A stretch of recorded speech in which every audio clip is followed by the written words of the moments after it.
Hola, hola, hola chicos, ¿cómo están? Espero que muy bien. Les saluda la profesora Claudia Sofía Núñez Peñalba y ya estamos con la semana número 8. Antes de iniciar, te invito a que puedas compartir el video, darle like y de esa manera estarán contribuyendo con mi contenido. Comencemos entonces con las preguntas. Pregunta número 1. Nos habla sobre el estado gaseoso. Nos dice, el estado gaseoso se caracteriza por alta movilidad y dispersión de sus moléculas, las cuales están separadas y en constante movimiento, llenando el espacio disponible. Carecen de forma y volumen definidos y pueden comprimirse fácilmente. Recuerden que los gases van a adoptar la forma en la que se encuentran en un recipiente y ese volumen va a ser variado porque estos se pueden comprimir o se pueden expandir, ¿correcto? Los gases que nosotros estudiamos son considerados como gases ideales porque van a cumplir ciertos criterios para que estos puedan ser estudiados de esta manera. Todos los gases que nos rodean, recuerden que son gases reales, pero no los estudiamos tal cual. Los estudiamos como gas ideal que cumplan ciertas condiciones. Entonces, con respecto a un gas ideal, nos piden marcar verdadero y falso. Las moléculas del gas ideal son masas puntuales. Para nosotros estudiar un gas ideal, asumimos, ¿no?, que efectivamente las moléculas van a ser consideradas como masas puntuales. Eso es verdadero. En el enunciado 2, dice las colisiones entre las moléculas de un gas ideal son inelásticas. Cuando nosotros tenemos moléculas en el estado gaseoso, sabemos que estas presentan se están moviendo de manera caótica, ¿cierto? Y entre ellas se está viendo choques de partículas. Ahora, nosotros aquí en el estudio de los gases ideales vamos a despreciar todas esas fuerzas intermoleculares, de tal manera que cuando dos cuerpos, por ejemplo, dos partículas en el estado gaseoso, esta con una velocidad 1 y este con una velocidad 2, chocan, después del choque, esta partícula sale con la misma velocidad que impactó y esa otra partícula sale con la misma velocidad también con la que impactó inicialmente. Eso en la vida real no ocurre, porque en la vida real lo que ocurre es que cuando dos partículas chocan, estas pierden energía y las nuevas velocidades con las que salen van a ser siempre menores a las que tenían en un inicio, ¿correcto? Entonces, como nosotros estamos despreciando prácticamente esa pérdida de energía, a eso se le conoce como choque elástico. Entonces decimos que en el estado gaseoso existe choques elásticos en el gas ideal. Entonces aquí este enunciado sería falso porque nos dice que en el estado gaseoso las moléculas van a presentar choques inelásticos. ¿En un gas ideal las fuerzas intermoleculares son muy intensas? No. Acabamos de decir que las fuerzas intermoleculares en el estado gaseoso, ¿no?, en el estudio de los gases ideales, van a ser despreciables. Por lo tanto, nuestra respuesta en la primera pregunta sería la alternativa dado. Pregunta número 2. En un sistema cerrado, los gases ideales pueden experimentar cambios de presión, volumen y temperatura según la ley de Boyle, la ley de Charles y la ley de Gay y Lussac, donde una de esas tres variables permanece constante. Recuerden que la ley de Boyle estudia cuando la temperatura es constante, la ley de Charles estudia el sistema cuando la presión es constante y la ley de Gay y Lussac estudia cuando el volumen es constante. ¿Okay? La ley combinada de los gases ideales. Tenemos que saber nuestras fórmulas. La ley combinada de los gases ideales es el famoso Pareto 1 igual a Pareto 2. Describe cambios simultáneos en estas variables. Quiere decir que nosotros podemos aplicar esta ecuación cuando trabajamos un sistema inicial que vamos a llamar un sistema 1 y luego de cambios vamos a tener nuevas condiciones que vamos a denominar sistema 2. Al respecto, se dispone un cilindro pistón. ¿Qué es un cilindro pistón? Un cilindro pistón es aquel sistema que va a trabajar de la misma forma como trabaja un inflador, ¿no? Por ejemplo, esto aquí es un pistón en el cual nosotros vamos a ver que ese pistón se puede desplazar hacia arriba o se puede desplazar hacia abajo, teniendo entonces una variación del sistema inicial. Contiene un gas ideal a una temperatura de 227 grados Celsius. Temperatura 227 grados Celsius. Recuerden que nosotros siempre trabajamos en los gases en Kelvin, así que no te olvides de sumar siempre 273 para poder tener la temperatura en grados Kelvin, ¿ya? Siempre, por favor. A una presión de 2 atmósferas. Es importante al momento que ustedes van leyendo, saquen los datos. Gases es un tema muy sencillo que si ustedes manejan muy bien sus fórmulas, una correcta lectura de sacar los datos les resuelve todo el problema. Continuando, si se duplica el volumen, no sabemos cuánto es nuestro volumen. Como todo esto es un sistema inicial, ¿y por qué digo que es un sistema inicial y le estoy llamando 1? Porque aquí ya me está indicando que se va a duplicar el volumen. O sea, estoy hablando de un sistema final donde el volumen va a sufrir una variación. Aquí voy a llamar volumen 1 y como me dice que se va a duplicar el volumen, entonces el volumen 2 va a ser 2 veces el volumen 1, ¿no? Porque se está duplicando. Y la temperatura se reduce en 20 grados Celsius. Si la temperatura 1 fue 500, entonces la temperatura 2, si se reduce el 20%, estamos de acuerdo que nos quedamos con el 80%, ¿correcto? Quiere decir que 80 sobre 100, que eso es el 80%, de 500 sería mi nueva temperatura 2. Determine la presión final. Esto es la presión inicial y esto sería la presión final. Como pueden observar, ya tenemos todas las variables del sistema 1 y tenemos las variables del sistema 2. Entonces, según nuestra fórmula, lo único que tendríamos que hacer ahora es reemplazar. Vamos a reemplazar presión 1, 2 atmósferas, volumen 1, hemos llamado de V1, temperatura 1 de 500 Kelvin, y eso va a ser igual a la presión 2, que en este caso es lo que queremos determinar. El volumen 2 es 2 veces el volumen 1 y la temperatura 2 es, se va aquí, 0.8 veces esa temperatura de 500 Kelvin. De aquí entonces podemos determinar que la presión 2 es igual a 0.8 atmósferas. Respuesta, la alternativa dado. Recuerden que si tienen alguna pregunta, alguna duda, pueden dejar sus comentarios y yo voy a responderlos para poder ayudarlos. Pregunta número 3. Los fluidos refrigerantes son sustancias utilizadas en ciclos de refrigeración por comprensión para transferir calor y enfriar ambientes. Deben tener bajo punto de ebullición, alta capacidad de enfriamiento y baja toxicidad para un funcionamiento eficiente y seguro en el sistema. Un ejemplo común de un fluido refrigerante es el R410A.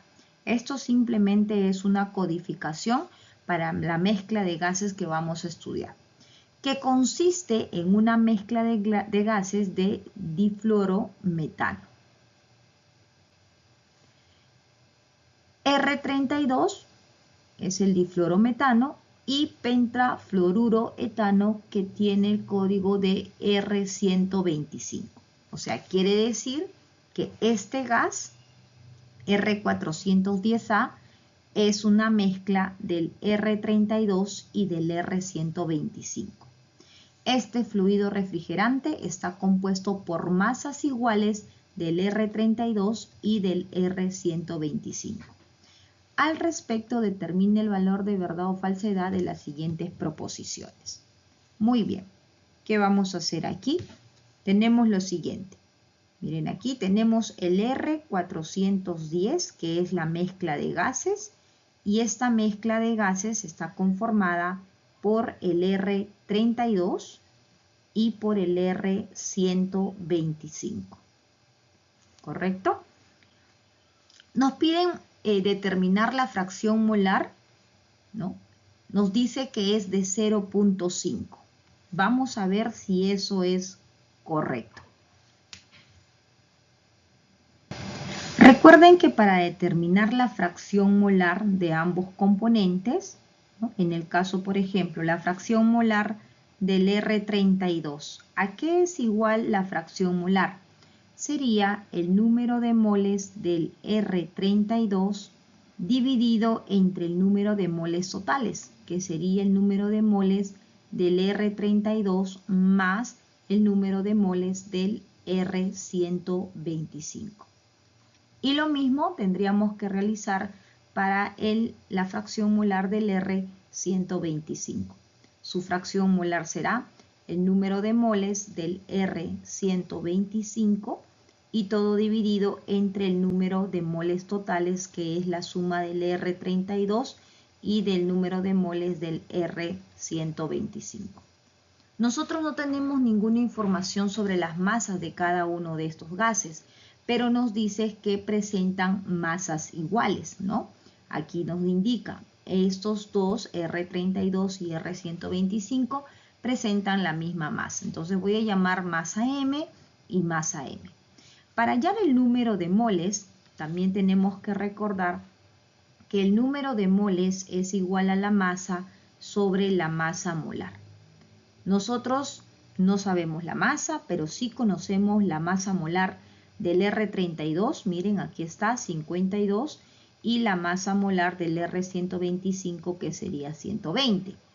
Y por aquí, miren, nos dicen que consideremos que 100 sobre 120, que es esta masa molar, y 100 sobre 52, que es esta masa molar. Entonces, esto nos está indicando que nosotros asumamos una masa para cada uno de estos gases. Puedo asumir, profesora, 100, 200, 300, cualquier valor que tú asumas, y te invito a que puedas practicarlo con un valor diferente al que yo voy a calcular, puedas practicar para que veas que te va a salir el mismo resultado.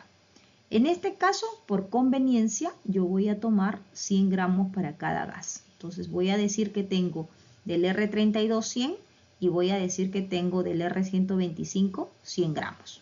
Muy bien, entonces por lo tanto, tú ya puedes tener cuánto es el número de moles del R32, ¿cierto? Porque sería su masa, que es 100, sobre su masa molar, que es 52. Y eso lo tenemos de dato. ¿Cuánto es esa masa molar de 100 sobre 52? Perdón, número de mol, 1,9. Y para el número de moles del R125, ¿cuánto sería? Su masa, que es 100, sobre su masa molar, que es 120. ¿Y cuánto es esa relación de 100 sobre 120? 0.8. Entonces, ahora sí, podemos reemplazar la fracción molar para el R32, que sería su número de mol 1.9 dividido 1.9, todo dividido entre el total, que es 1.9 más 0.8. ¿Cuánto nos da esa fracción molar del R32? 0.7 sería su fracción molar. Y si reemplazamos aquí en este R de 125, sería el número de moles del 125, que es 0.8, y todo dividido entre igual la suma de ambos, ¿no? 1.9 más 0.8. Ahora, esto no era necesario hacerlo. ¿Por qué? Porque la suma de las fracciones molares de todos los componentes de una mezcla siempre van a ser igual a 1. Entonces, si yo ya sabía que esto era 0.7, este resultado del R125 de la fracción molar te debe de dar aproximadamente 0.3, ¿no? ¿Por qué? Porque 0.7 más 0.3 siempre va a ser 1. La suma de todas las fracciones molares de los componentes de una mezcla siempre tiene que ser 1. Y por lo tanto, ese enunciado sería falso porque acá nos dicen que la fracción molar es 0.5. Veamos ahora el enunciado 2. Nos dice, en 400 gramos del R410 hay 5,4 moles de gas. 410 es la mezcla del R32 y del R125. Eso quiere decir que tenemos una masa del R32, una masa de 200 gramos, ¿correcto? Y para el R125 tenemos una masa también de 200 gramos. ¿Por qué, profesora? Porque la condición de este enunciado dice que son 400 y te recuerdo que en el enunciado nos indican que la masa de esos dos gases R32 y R125 son iguales. Entonces, si es 400, tiene que ser 200 y 200. Y con ello ya nosotros podemos calcular el número de moles de cada una de las sustancias, ¿cierto? Ya que el número de moles es igual a la masa sobre la masa molar. Calculamos el número de moles del R32 sería igual a la masa, que es 200 gramos, dividido entre la masa molar del R32, que sería 52 gramos por mol. Ahora, si nosotros aquí jugamos con los valores, ese 200 es 100 por 2.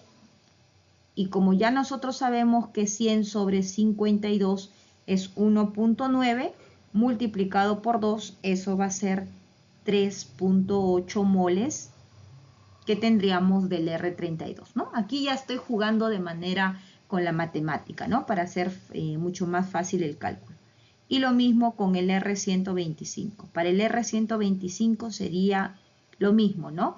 100 voy a colocar por 2, que es la masa de los 200 que tenemos como dato, y todo dividido entre la masa molar del R125 es 120. Tenemos la relación, esto es en gramos, que 100 sobre 120 es 0.8. Multiplicado por 2, eso nos da 1,6 moles. Por lo tanto, la suma de ambos será el número de moles que tenemos en ese sistema. El número de moles totales, 3.8 más 1.6, eso nos da 5.4 mol. Por lo tanto, ese enunciado 2 sería verdadero. Enunciado número 3. Si 400 gramos del R410A, que es la mezcla de gases, se someten a 400 Kelvin, tenemos temperatura de 400 Kelvin y 8,2 atmósferas, eso es presión. Tienen que aprender a identificar las unidades. Como pueden observar, acá no te dice qué es la presión, pero ¿cómo usted sabe, profesora, que eso es presión? Por la unidad. Cada unidad, ¿no? Cada parámetro que se estudia de temperatura, presión, volumen, tienen sus propias unidades, ¿no? Ocupan, dice, un volumen de 10 litros. En este caso, tendríamos nosotros que determinar el volumen para saber si es, como indica acá, 10 litros. Como les dije a un inicio, si ustedes saben muy bien determinar e identificar sus datos, los datos te dicen prácticamente qué fórmula utilizar. Tienes presión, te piden volumen, tienes temperatura. ¿Cómo puedo hallar el volumen teniendo esas dos variables de presión y temperatura? podrían pensar en la ecuación de los gases ideales. PV igual a RTN, ¿no? La famosa ecuación de pavo igual a ratón. Listo. ¿Tienes presión? Sí, es 8,2 atmósferas. El volumen es lo que quiero hallar y aquí el R. ¿Cuánto es el R? Recuerden que ustedes trabajan con el R. 0,082 atmósferas litros sobre mol Kelvin, o pueden trabajar con 62,4 milímetros de mercurio litros sobre mol Kelvin. ¿Cuándo voy a trabajar con uno y cuándo con otro, profesora? Tienes que observar tus unidades. Cuando tú trabajes con atmósferas, tú vas a utilizar esta constante. Si tu ejercicio te hubieran indicado la presión en milímetros de mercurio, tú hubieras utilizado esta constante, ¿ya? ¿Tengo que aprenderme la constante? Te recomiendo que sí. Como puedes ver en este ejercicio no te han dado de dato, ¿no? Entonces es importante que practiquen para que se puedan aprender las constantes de los gases universales. 0,082 atmósferas litros sobre mol Kelvin. ¿Cuánto es la temperatura? En este caso ya está en Kelvin, no nos preocupamos, son 400 Kelvin. Y te estarás preguntando, ¿y el número de moles, profesora? Como te están preguntando para todo el sistema donde la masa es 400, recuerda que en el enunciado anterior, que fue también para 400 gramos, que había 200 gramos del R400, del R32 y 200 del R125, habíamos determinado el número de moles totales, ¿verdad? Del enunciado 2 habíamos calculado que el número de moles totales era 5,4. Entonces vamos a usar ese resultado. Multiplicamos por 5,4, que es el número de moles totales, y de aquí ya podemos tener nuestro resultado del volumen, que va a salir 21,6. Cuando ustedes trabajan atmósferas, el R atmósferas litros mol Kelvin, temperatura Kelvin y las moles en mol, ¿no? El número de moles, el volumen automáticamente sale en litros, ¿ya? Entonces ese enunciado sería falso porque acá dice que es litros, 10 litros. Por lo tanto, la respuesta, como el primero nos dio falso, el segundo fue verdadero, la respuesta en la pregunta 3 sería la alternativa A, bio. Si hasta este momento te ha gustado el contenido, recuerda darle like. Pregunta número 4. El aire es la mezcla de gases que compone la atmósfera terrestre. Está compuesto principalmente por nitrógeno y oxígeno, con trazas de otros gases y vapor de agua. Es esencial para la respiración y soporta la vida en la Tierra. Se dispone de un recipiente rígido conteniendo 100 moles de argón.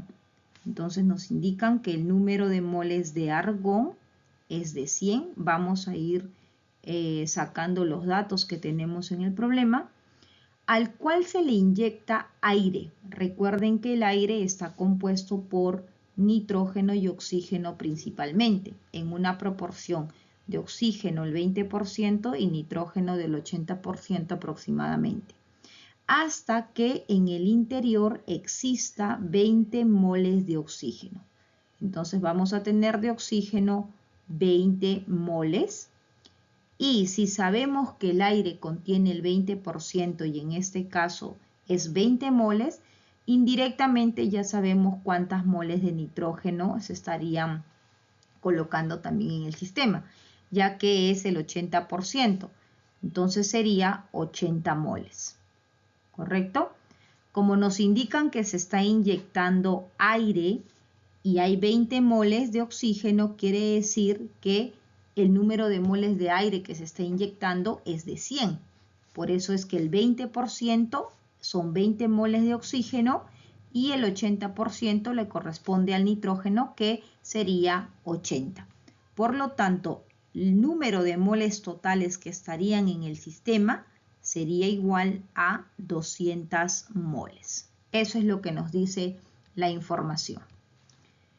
En estas condiciones, el sistema, o sea, todo ese recipiente rígido, ¿ok?, se encuentra a una temperatura de 127 grados Celsius. Temperatura 127, y recuerden que nosotros siempre tenemos que sumarle 273 para poder trabajar en las unidades de Kelvin. Sería 400 grados Kelvin. 4,10 atmósferas, eso es presión, 4,10 atmósferas, y nos piden determinar el volumen del recipiente y la presión parcial del nitrógeno. Para hallar el volumen del recipiente, tenemos todos nuestros datos y aplicamos simplemente presión por volumen igual a RTN, donde la presión es 4,10 atmósferas. El volumen es lo que nosotros queremos determinar. El valor de R, como estamos trabajando con atmósferas, usamos la constante de 0,082 atmósferas litros sobre mol Kelvin. Temperatura 400 grados Kelvin y el número de moles que habíamos determinado aquí en total, que serían 200 mol. De aquí, jóvenes, el volumen sería igual a 1600 litros. Y luego nos preguntan por la presión parcial del nitrógeno. ¿Cómo se calcula la presión parcial, en este caso del nitrógeno? Como es una mezcla de gases, ¿no? Acuérdense que esto todo está dentro de un recipiente rígido. Entonces, cada gas va a aportar una presión y esa presión se llama presión parcial. Se calcula como la fracción molar del nitrógeno multiplicado por la presión total del sistema. ¿Tenemos esa fracción molar? Sí, esa fracción molar del nitrógeno sería el número de moles de nitrógeno, que en este caso es 80, sobre el número de moles totales. Sería 200 el número de moles totales y todo multiplicado por la presión total, que sí tenemos de dato que es 4,10 atmósferas. De aquí ya tenemos la presión parcial del nitrógeno. Esto estaría dando 1,64 y nuestra respuesta, tomando aquí una corrección en esta alternativa, sería la clave casa. Pregunta número 5. Aquí tenemos una gráfica que es importante que ustedes sepan interpretar, ¿no? Identificar las unidades. En este eje, por ejemplo, tenemos la unidad de presión y en este eje tenemos la unidad de volumen. Esos numeritos significan el sistema, ¿no? Las condiciones del sistema 1. Entonces, él va a tener cierta presión y va a tener un cierto volumen que desconocemos, ¿ok? No sabemos, entonces seguro el problema no va a estar enfocado a valores numéricos, ¿no? Aquí el número 2, miren, la flechita te dice que está dirigiéndose hacia el punto 2, donde en este caso la presión estaría siendo el mismo valor porque no cambia, pero el volumen ahora sí sería diferente, ¿no? Aquí teníamos un volumen 1, vamos a llamarlo, mientras que aquí en el punto 2 ese volumen sería volumen 2. Entonces vemos que la presión del 1 al 2, la presión es la misma, pero sí hay una variación de volumen. Y como ustedes saben interpretar una recta numérica, ¿no? Aumenta hacia arriba, aumenta hacia la derecha. Entonces podríamos entender que el volumen 2 es mayor que ese volumen 1, ¿no? Está aumentando cuando el sistema va de 1 al punto 2. Y cuando analizo del sistema 2 al sistema 3, que veo la dirección de la flecha hacia abajo, observamos que se mantiene en el mismo volumen, que sería V2. Pero, ¿qué pasa con la presión en este caso? En el punto 3, como podemos ver la gráfica, la presión estaría disminuyendo, ¿no? Entonces acá tendría una nueva presión. Eso es lo que nosotros tenemos que entender del gráfico. Ahora sí vamos a nuestras preguntas. Indicar verdadero o falso de cada enunciado. El proceso 1-2 es este proceso inicial. Se realiza de manera isotérmica. Isotérmica, iso viene de igual y térmica es de temperatura. Entonces quiere decir que el proceso 1-2 se mantiene a una temperatura constante. Aquí, como podemos observar, lo que se mantiene constante es la presión, ¿no? En el punto 1 y en el punto 2 la presión es la misma. Entonces no es un proceso isotérmico, es un proceso isobárico. Cuando la presión es constante se dice que es isobárico. Eso es falso. Ahora el proceso 2-3, que sería aquí, este de aquí, de 2 a 3. Se realiza de manera isocórica. ¿Qué es isocórica? Isocórica es cuando el volumen es constante, que el volumen no cambia. Y eso es correcto, porque en el punto 2 tiene un volumen 2 y en el punto 3 es el mismo volumen. Entonces ese enunciado es verdadero. En el estado final, la presión y el volumen ha aumentado. Miren aquí, en el punto 1 nosotros tenemos una cierta presión. Vamos a llamarle de presión 1 y el volumen es 1. Al cabo de terminar todo ese recorrido del 1 al 2 y del 2 al 3, esto sería el punto final, el estado final en el punto 3. Y en este punto 3, que voy a llamar aquí presión 3, vemos que la presión 3 es menor que la presión 1, ¿no? Por la recta numérica, está más abajo que P1. Entonces la presión aquí disminuye, ¿no? Y el único que sí estaría aumentando es el volumen, ¿no? Porque en el punto 1 el volumen es V1 y en el punto 3 este es el volumen V2. Entonces V2 ha aumentado con respecto a V1. Entonces el volumen sí aumenta, pero la presión disminuye.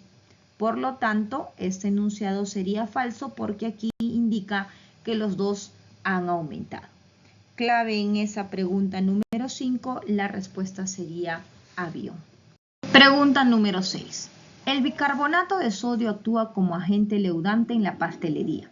Al entrar en contacto con el calor, libera dióxido de carbono, expandiendo la masa y creando una textura más ligera. Dicha ecuación química es la que nosotros observamos aquí. Bicarbonato de sodio, produce carbonato de sodio más dióxido de carbono y agua. Miren los estados. Esto es sólido, esto es sólido, esto es gas y aquí también es gas. Al respecto, determine el volumen de dióxido de carbono. Nos están preguntando por el dióxido de carbono producido, por este de aquí. Volumen del CO2 que es en el estado gaseoso. Entonces, cuando nosotros queremos determinar el volumen de un gas, ya tenemos que ir pensando en la ecuación de pavo-ratón. A condiciones normales. Ajá, ¿qué tengo que recordar cuando me dicen que son condiciones normales? Recuerdo que el volumen a condiciones normales, en este caso, por ejemplo, del CO2, sería que por cada 1 mol de CO2 a condiciones normales se produciría un volumen de 22,4 litros.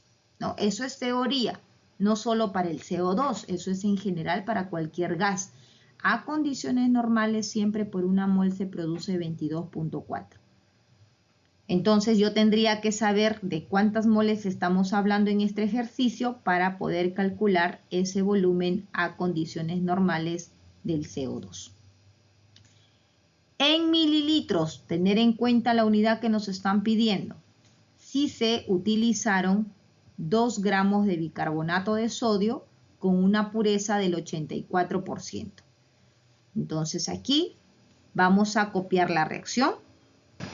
Y como podemos ver, está balanceada. Tenemos aquí 2 moles de bicarbonato con 1 mol de CO2. De dato, tenemos aquí 2 gramos de bicarbonato de sodio, pero con una pureza del 84%. Entonces nosotros vamos a calcular aquí la masa pura que estaría reaccionando de bicarbonato. Sería sacar el 84%, que es 84 sobre 100, de esos 2 gramos. ¿Cuánto sería esa masa pura de bicarbonato que vamos a trabajar? 1,68 gramos. Esto es la masa que nosotros vamos a colocar aquí como dato de este bicarbonato de sodio. 1,68 gramos. Muy bien. Y esa masa que tenemos nos va a permitir calcular cuánto es ese volumen de CO2 a condiciones normales, ¿no? Un volumen teórico que vamos a calcular. Sí se sabe que la reacción se produce al 75%. Entonces recuerden que nos están indicando que esa reacción se va a llevar a cabo al 75%. Ahora, para poder determinar, establecemos aquí la relación estequiométrica. Como aquí nosotros tenemos de dato masa, ¿ok? Como aquí nosotros tenemos masa y queremos determinar volumen, aquí vamos a establecer también la masa. Y para ello tenemos aquí esta información, que la masa molar del bicarbonato de sodio es 84. Pero nosotros tenemos aquí 2 moles, ¿no? 84 gramos sería por mol, pero aquí tenemos 2 moles y 84 por 2, eso sería 168 gramos. ¿Cuánto va a producir ello? 1 mol de CO2 a condiciones normales, y a condiciones normales, como ya habíamos planteado aquí, por 1 mol siempre es 22.4 litros. Ahora sí, solo regla de 3. Como pueden ver, se divide entre 100. Entonces aquí también se dividiría entre 100. Dividiendo 22.4 entre 100, tenemos el resultado del volumen.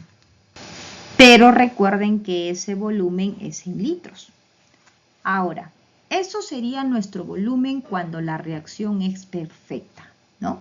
Pero aquí hay un dato importante que nos dice que el rendimiento de la reacción, ¿no?, es al 75%, ¿no? Se sabe que la reacción se produce al 75%. Entonces, nosotros vamos a calcular todavía el 75% de ese volumen. El volumen real sería, por lo tanto, igual a 75 sobre 100, que es el 75% de 0.224 litros. ¿Cuánto es ese valor? Aplicando el porcentaje, 0.168. Eso en litros. Pero nos están preguntando en mililitros. Entonces, para llevarlo a mililitro, lo único que tenemos que hacer es conversión, ¿no? 1 litro es 1000 mililitros. Entonces, multiplicamos, falta un 0, multiplicamos por 1000 y ya tenemos nuestra respuesta. Esto sería 168 mililitros. Respuesta en la pregunta número 6 sería en la alternativa casa. Pregunta número 7.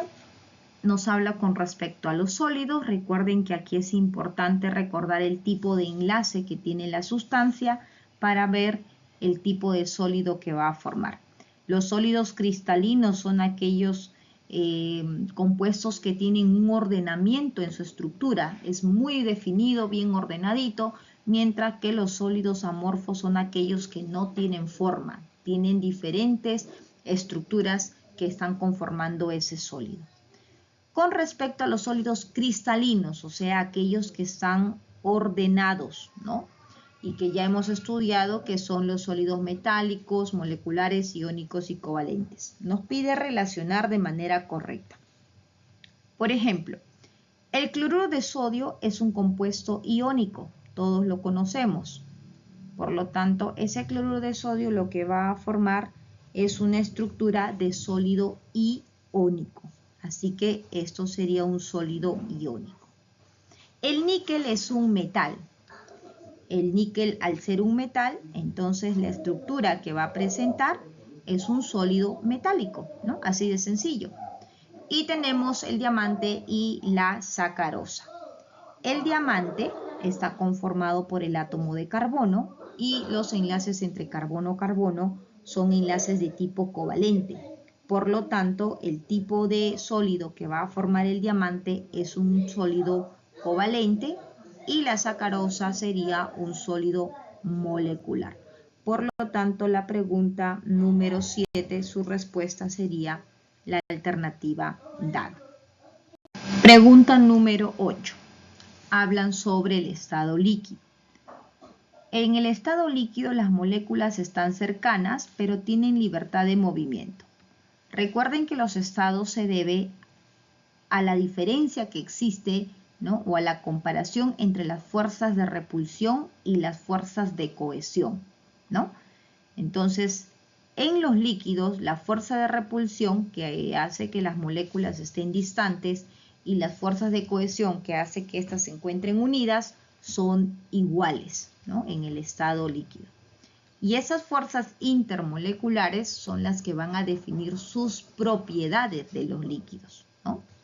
Los líquidos tienen un volumen definido, pero una forma variable, porque si nosotros colocamos un líquido en una botella, este va a adaptarse a la forma de la botella. Si colocamos en un globo, la forma de un globo, este va a adaptarse a la forma de un globo. Pero el volumen, sea un litro, pongo en una botella, en un globo o en cualquier recipiente, el volumen siempre va a ser el mismo, ¿no? Por eso dice volumen definido y forma variable. Y densidad intermedia entre los sólidos y los gases, y nos piden marcar verdadero o falso según los siguientes enunciados. El agua y los hidrocarburos son miscibles. ¿Qué cosa es miscible? Cuando nosotros tenemos dos sustancias que tengan la misma polaridad, por ejemplo, el agua, ¿no? Y el etanol, por ejemplo, el etanol, ¿no? Que es C2H5OH. El agua es una sustancia polar, ustedes ya deben de saber eso por cultura general. Toda estructura que presenta enlace OH es una estructura polar, ¿ok? Por lo tanto, al ser una estructura polar, este va a tener fuerzas predominantes de intermoleculares de dipolo-dipolo, ¿cierto? De dipolo-dipolo, las predominantes van a ser de puente de hidrógeno va a tener dipolo-dipolo y también va a presentar London. En el caso del etanol igual, presenta fuerzas de dipolo-dipolo por ser una sustancia polar, presenta fuerzas de puente hidrógeno que van a ser las que van a predominar porque tiene el grupo, el enlace OH, y también presenta London. Entonces, como la fuerza que predomina aquí es puente hidrógeno y ambas estructuras son polares, estos son semejantes y por lo tanto el agua y el alcohol se mezclan. Si tú tienes en casa agua y alcohol, te invito a que vayas a ver y vas a observarlo como una sola fase. Parece que fuera un solo componente. Eso se llama o se dice que el agua y el etanol son miscibles, ¿correcto? Entonces, ¿cuándo son miscibles, profesora? Cuando tienen la misma polaridad, polar con polar, o puede ser apolar con apolar. Entonces, eso nos va a generar una solución miscible, ¿ya? ¿Cuándo es inmiscible? Cuando no se combinan. ¿Y cuándo voy a tener yo una mezcla inmiscible? Inmiscible vamos a tener cuando juntamos dos sustancias con polaridades diferentes, o sea, polar con apolar. Entonces, esto no se va a juntar y eso se dice inmiscible, ¿correcto? Que es lo contrario a miscible, ¿no? El agua, entonces, jóvenes, es polar, pero los hidrocarburos son estructuras apolares. Entonces, si yo tengo aquí agua, que es polar, y tengo hidrocarburos, aquí voy a colocar hidrocarburos, esto es apolar, presentan polaridades diferentes, ¿verdad? Entonces, estos no van a ser miscibles, estos van a ser inmiscibles, quiere decir que no se van a juntar. Así que ese primer enunciado entonces sería falso.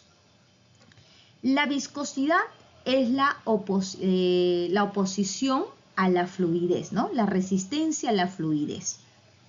Y todos podemos analizar la miel. La miel es una sustancia viscosa. ¿Qué pasa cuando nosotros aumentamos la temperatura, por ejemplo, y observamos la fluidez de la miel? ¿Esa miel fluye más rápido o es más viscosa? Si nos ponemos a pensar, vamos a recordar que si yo aumento la temperatura, la fluidez va a aumentar. Entonces, por lo tanto, cuando se aumenta la temperatura, disminuye la viscosidad. Disminuye viscosidad. Ese enunciado sería entonces en la pregunta número 2.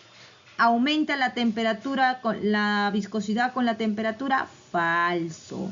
Disminuye la viscosidad.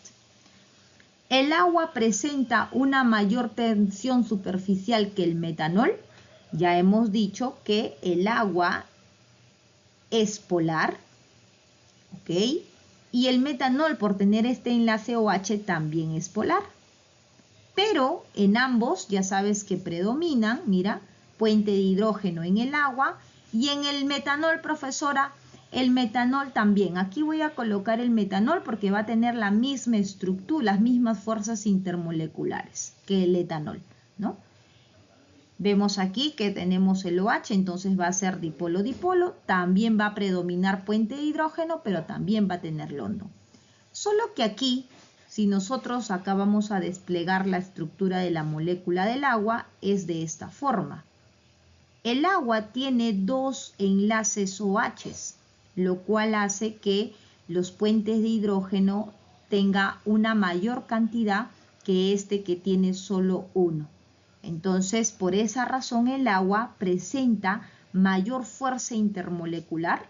Aquí voy a poner, el agua presenta mayor fuerza intermolecular que el metanol, ¿ya? Porque tiene más enlaces de tipo OH. Agua, fuerza intermolecular mayor que el metanol, ¿ya? ¿Y eso qué significa? Recuerda que a mayor fuerza intermolecular, ¿quiénes son los que aumentan? De las propiedades físicas, mayor tensión superficial, mayor viscosidad, mayor temperatura de ebullición y el único que es inversa es menor presión de vapor, ¿ya? Entonces, esto es importante, lo que he colocado de rojito. Cuando la fuerza intermolecular aumenta, a mayor fuerza intermolecular, el único que va a ir disminuyendo es la presión de vapor y todos los demás van a incrementar.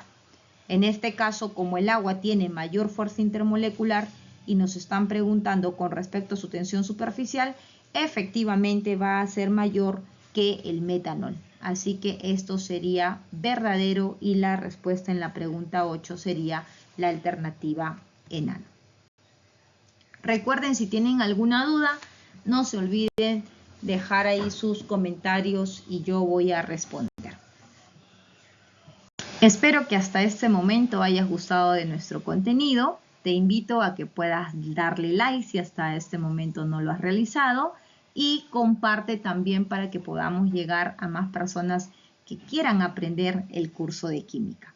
Ahora sí, continuamos con los ejercicios domiciliarios de esta semana 8. Pregunta número 1. La difusión es el movimiento aleatorio de moléculas de gas desde áreas de alta a baja concentración, mientras que la efusión es la fuga del gas a través de un orificio. En otras palabras, prácticamente tenemos esto. En un ambiente, cuando nosotros tenemos un sistema gaseoso, vamos a suponer aquí que tenemos un barrilcito de gas, un baloncito de gas, y nosotros dejamos aquí abierto la llave, lo primero que va a hacer este gas es difundirse ocupando todo el volumen de esa habitación. Eso se llama difusión, ¿ok? Todo se expande, se ocupa todo ese espacio. Se difunde, ¿no? Se difunde en todo ese espacio. Ahora, hemos dicho que esto es una habitación. Esta habitación tiene una puertita, ¿no? O puede tener una ventanita. Cuando el gas ya se ha difundido en todo ese espacio, lo que hace ese gas es buscar orificios para que éste tienda a escapar, ¿no? Quiere salir por los orificios pequeñitos que va a encontrar. Por ejemplo, las puertas, las ventanas no son herméticas, ¿no? Siempre hay un orificio muy finito y por ese orificio comienza a salir. Eso se llama efusión. ¿Ya, chicos? Esa es la diferencia entre difusión y efusión. Dice, si se realizó un experimento poniendo dos tubos en paralelos. Vamos a colocar aquí dos tubos en paralelos.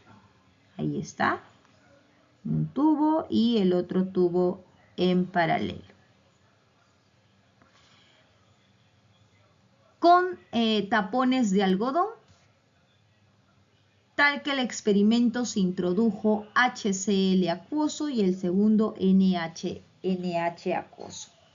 Esto es un experimento que sirve para poder observar las velocidades de los gases, ¿no? Entonces aquí nos dice que tenemos un orificio, un huequito, donde aquí está cerrado, ojo, porque si no el gas se va a escapar. En los extremos está cerrado. Y solo tenemos aquí los orificios para poder dejar caer la gota de las sustancias que estamos trabajando. En este caso el HCl y en el otro el NH3. En ambos tubos los vapores empiezan a difundirse. Entonces aquí el HCl comienza a difundirse como el NH3, ¿no? Que es el amoníaco, también comienza a difundirse, ¿no? Por ese recipiente. Como hemos dicho, van a buscar primero expandirse o difundirse en todo ese espacio, ¿no? A lo largo de ellos se van a difundir al mismo tiempo, ¿no?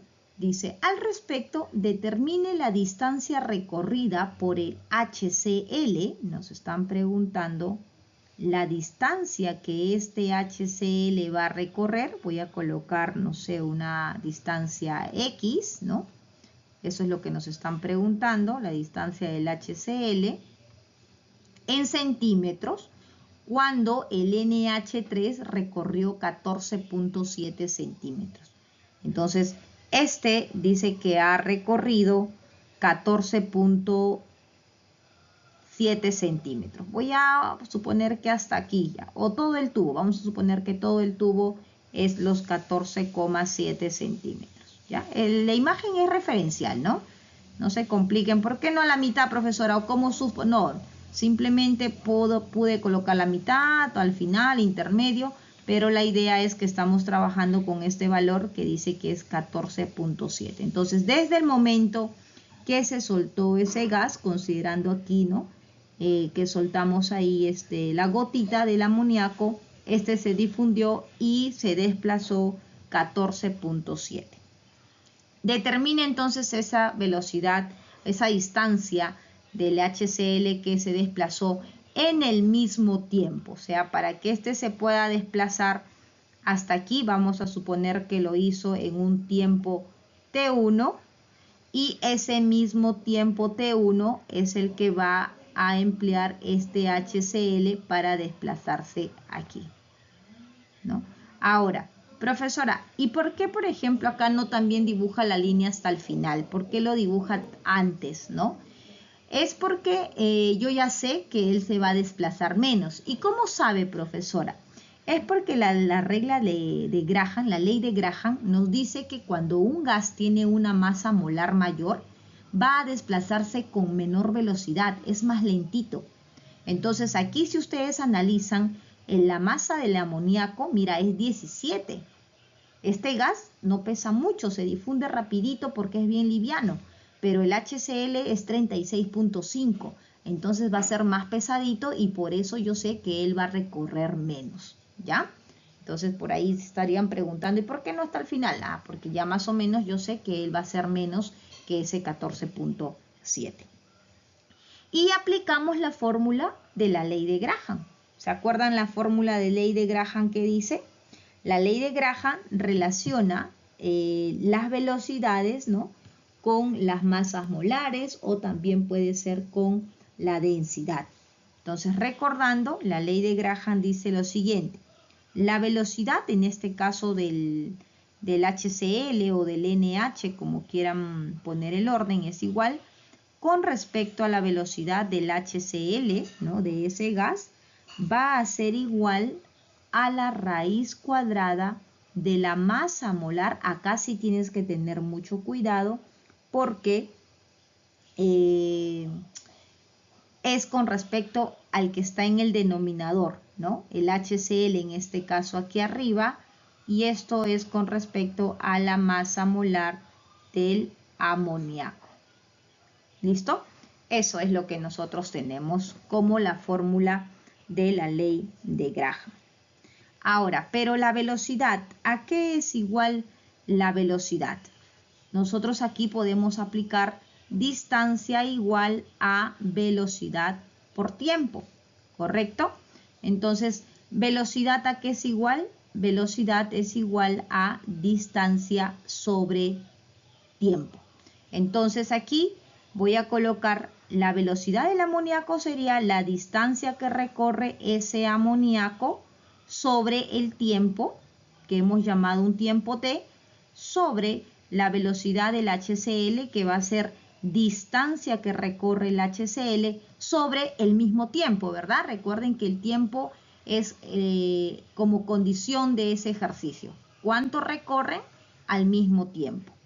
Y de aquí se van a ir los tiempos, es claro, y al final vamos a tener simplemente nuestra ecuación en relación a la distancia y esas masas molares, ¿no? ¿Cuánto sería entonces? Vamos a reemplazar aquí.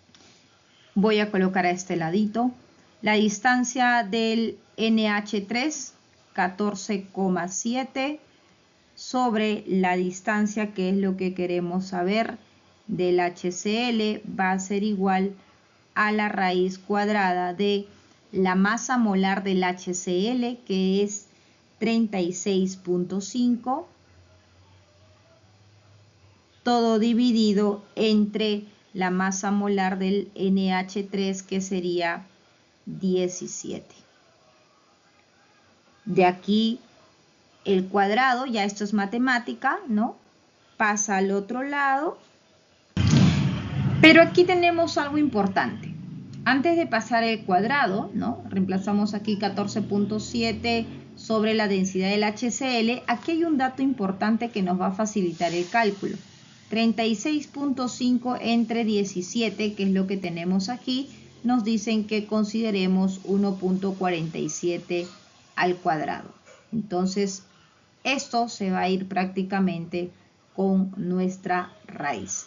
Y de acá determinamos, jóvenes, que la distancia del HCl, porque eso ya es matemática, sale 10 centímetros, ¿no? La respuesta entonces aquí sería la alternativa casa. Pregunta número 2. Aquí tenemos un diagrama de fase. En este caso es el diagrama de fase del dióxido de carbono. Podemos observar que en este diagrama de fase encontramos los tres estados: el estado sólido, el estado líquido y el estado de vapor de ese CO2.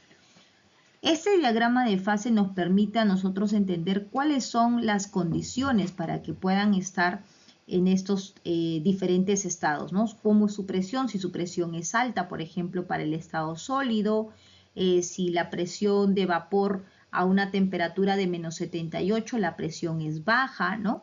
Eso es lo que nosotros tenemos que identificar, ¿ok? Muy bien, entonces aquí vamos a leer los enunciados para ver qué tenemos en cada uno de ellos. Y nos piden marcar si es verdadero o si es falso. A una atmósfera, miren, aquí está la presión, identifiquen siempre sus ejes, ¿no? Esto es el eje de la presión, está siendo claro aquí, eso es la presión, y esto es el eje de la temperatura. A una atmósfera, estamos aquí, y menos 57 grados Celsius, una atmósfera y menos 57 es hasta aquí, ¿correcto? Estoy siguiendo simplemente el valor. Una atmósfera hasta 57 aquí, y 57 grados Celsius aquí. El CO2, porque esto es el diagrama del dióxido de carbono, se encuentra como líquido. Miren aquí, debajo de toda esta línea azul, nosotros tenemos el CO2 en el estado de vapor. Por lo tanto, ese enunciado sería falso. Enunciado 2. A temperaturas altas, o sea, a temperaturas que están más a este extremo, y presiones bajas, presión bajita, temperaturas altas, estamos hablando por aquí. ¿El CO2 se comporta como sólido? No.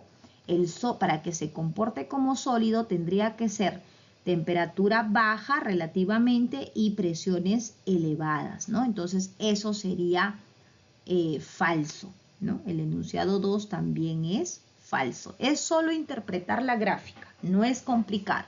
Si tienes duda, ya sabes, escribe ahí, deja tu pregunta en los comentarios para poder resolver. Y en el enunciado 3 nos dice a 5.2 atmósferas, aquí mira, 5.2 atmósferas y menos 78 sería por aquí, ahí está, se encuentra como sólido. Sí, ahora sí, están en las condiciones de sólido y esto sería verdadero. Falso, falso, verdadero, la clave en la 2 sería enano.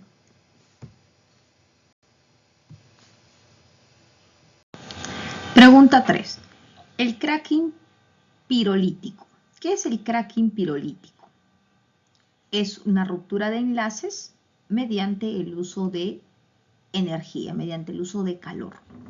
Es un proceso termoquímico que se descompone petróleo a temperaturas altas y sin oxígeno, generando hidrocarburos más pequeños. Un ejemplo de esta reacción, tenemos un hidrocarburo con 10 carbonos y luego se rompen los enlaces formando hidrocarburos más pequeños de 2 y de 8. Esta ecuación representa la descomposición térmica de un alcano de cadena larga en un alqueno gaseoso y otro alcano más pequeño. ¿Qué serían los dos que estamos viendo aquí en el producto? Al respecto, determine el volumen del alqueno producido. ¿Cuál es el alqueno? Esto es el alqueno. Esto es el alqueno y nos están preguntando por ese volumen producido de alqueno, medido cuando la presión es 8,2 atmósferas y la temperatura es de 500 grados Kelvin. Cuando se descomponen 710 kilogramos de C10H28, o sea, de la sustancia que tenemos como reactivo, con un rendimiento del 80%.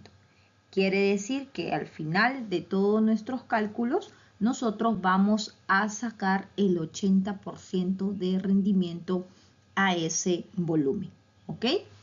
Muy bien, tenemos entonces la siguiente reacción, está balanceada, es importante siempre ver ello. Y como nosotros queremos determinar el volumen, vamos a aplicar nuestra ecuación pavo-RNT, que es pavo ratón, ¿cierto? Presión, ya tenemos 8,2 atmósferas. Volumen es lo que nosotros queremos determinar para quién, para el alqueno, que es este de aquí.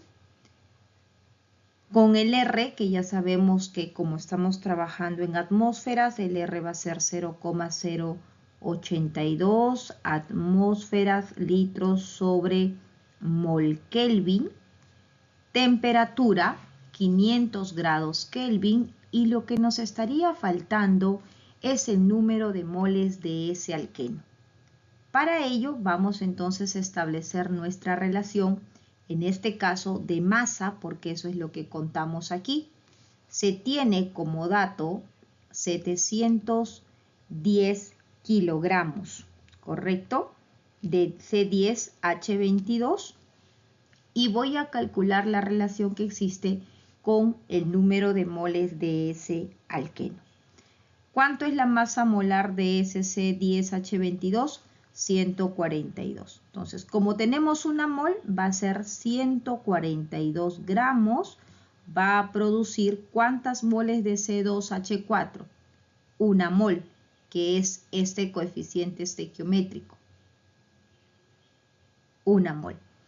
Nosotros tenemos 710 kilogramos. Ojo, kilogramos. Entonces, vamos a colocar aquí 710 multiplicado por 1000, que estaría pasando a gramos.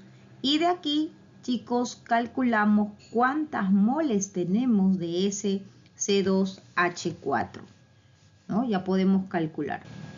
Son 5000 moles de ese alqueno que se estarían produciendo con esos datos de los 710 kilogramos de ese hidrocarburo como reactivo. Hice una relación directa de masa con mol, ¿ok? Y ahora reemplazamos ese número de moles aquí, que es lo que estábamos necesitando en nuestra ecuación de pavo ratón. Son 5000 moles y vamos a operar, y este volumen estaría siendo 250.000 litros. Pero, ojo, no te olvides que el rendimiento de la reacción es al 80%. Entonces, el volumen real de ese alqueno, porque ya sabes que todo lo que nosotros calculamos aquí es prácticamente teórico, ¿no? Porque hemos calculado en la estequiometría, entonces hay que aplicarle el rendimiento. Entonces, aplicando ahí el rendimiento, sería el volumen real, ¿no? 250.000 por 80 entre 100, que es el 80%, y eso nos estaría dando 20.000 litros. Como nos piden en volumen en metros cúbicos, según las unidades que observamos aquí, esto sería equivalente entre 1000 a 20 metros cúbicos. Respuesta casa. Profesora, ¿puede aplicar aquí también rendimiento? Sí, en realidad lo correcto hubiera sido aplicar aquí el rendimiento, ¿no? Sacar el 80% de ese 5000 y ya reemplazarlo aquí en ese volumen, ¿no? En la ecuación de pavo ratón para hallar el volumen. Pero como esto no cambia, entonces yo ya lo apliqué al final, ¿ok? Entonces pueden hacer el cálculo ustedes aplicando aquí el 80% al número de moles y recién ese número de mol reemplazar a la ecuación de pavo ratón y ya tendrían la respuesta correcta, ¿ya? Pero no cambia, es el mismo análisis porque finalmente es el rendimiento de toda la reacción. Pregunta 4 con respecto a los sólidos cristalinos. Ya sabemos que los sólidos cristalinos son aquellos que tienen una estructura ordenada, definida, ¿no? Dentro de la clase se observó también algunos ejemplos, ¿no? Los sólidos cristalinos pueden ser sólidos, iónicos, sólidos covalentes, sólidos moleculares, sólidos metálicos, ¿no?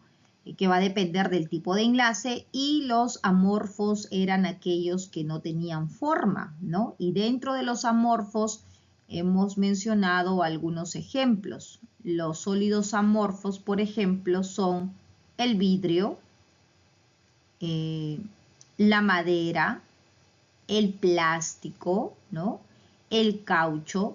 Estas estructuras no tienen un orden entre sus elementos, ¿no? Entre sus componentes. Entonces dice aquí, ¿la madera y el caucho son ejemplos de sólidos cristalinos? No, ellos son sólidos amorfos.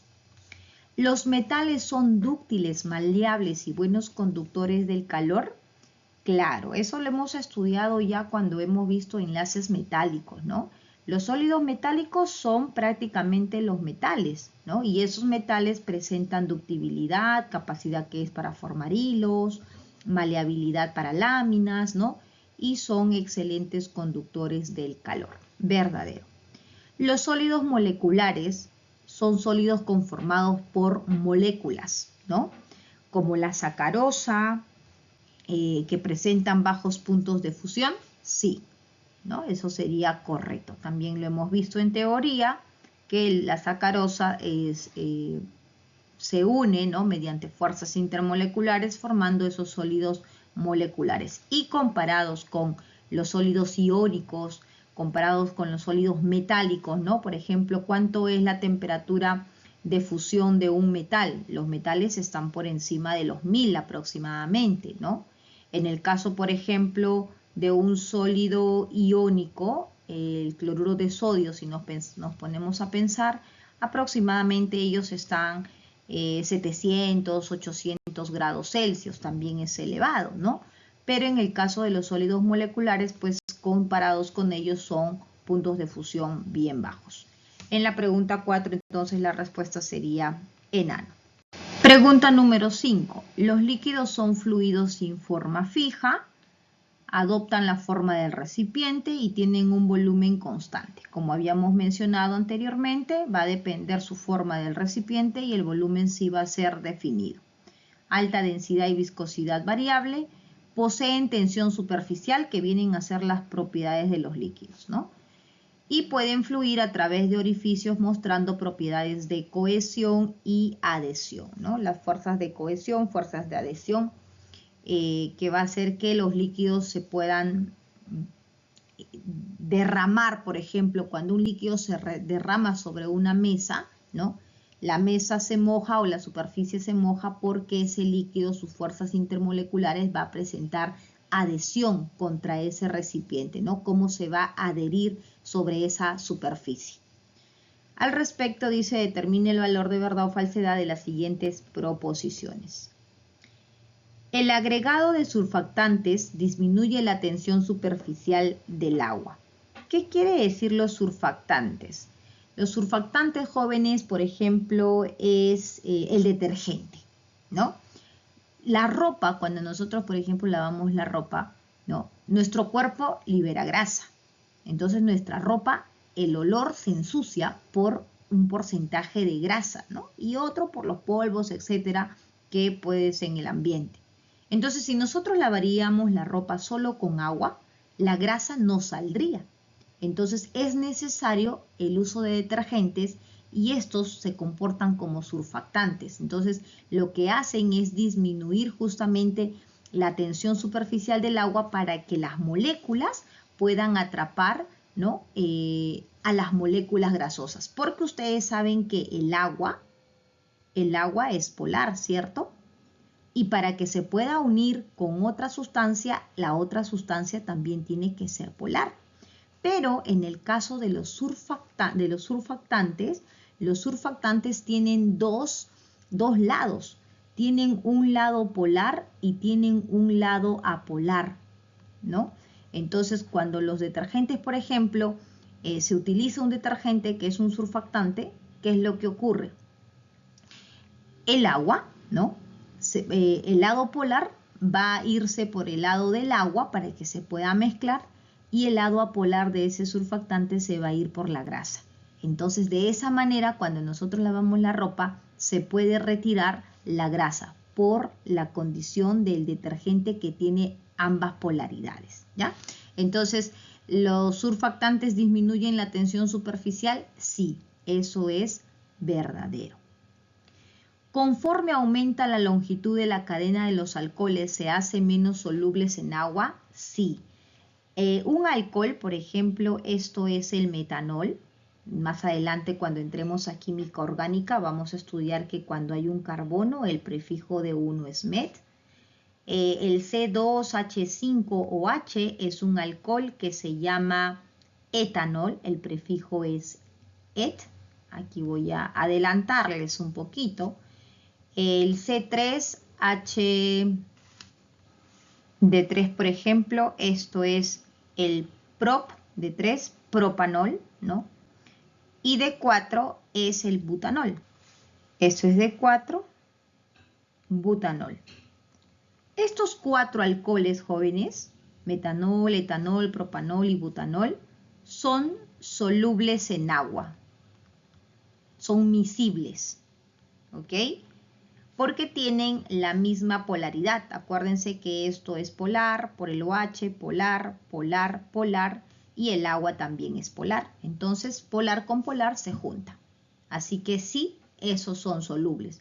Pero cuando ya tenemos alcoholes superiores a 4, pentanol, hexanol con 5, 6, 7 cadenas, 8, 9 carbonos, como dice aquí, cuando va aumentando la longitud de la cadena, efectivamente la solubilidad de los alcoholes disminuye en el agua, ¿ya? Eso es verdadero. Entonces, hasta el alcohol número 4, con carbono 4, van a ser solubles, pero superior a ellos disminuye su solubilidad. 3. Los líquidos volátiles, como la acetona, presenta una elevada presión de vapor y puntos de ebullición elevados. Para que una sustancia sea volátil, ¿no? Efectivamente tiene que presentar una elevada presión de vapor para ser volátil. Eso es correcto, ¿ya? Pero al ser volátil, quiere decir, ¿se acuerdan que la fuerza intermolecular era opuesta? Quiere decir que su fuerza intermolecular es débil. Entonces posiblemente puede ser London, ¿no? Puede ser dipolo-dipolo, pero va a ser débil, ¿no? Para que pueda hacer la presión de vapor elevada.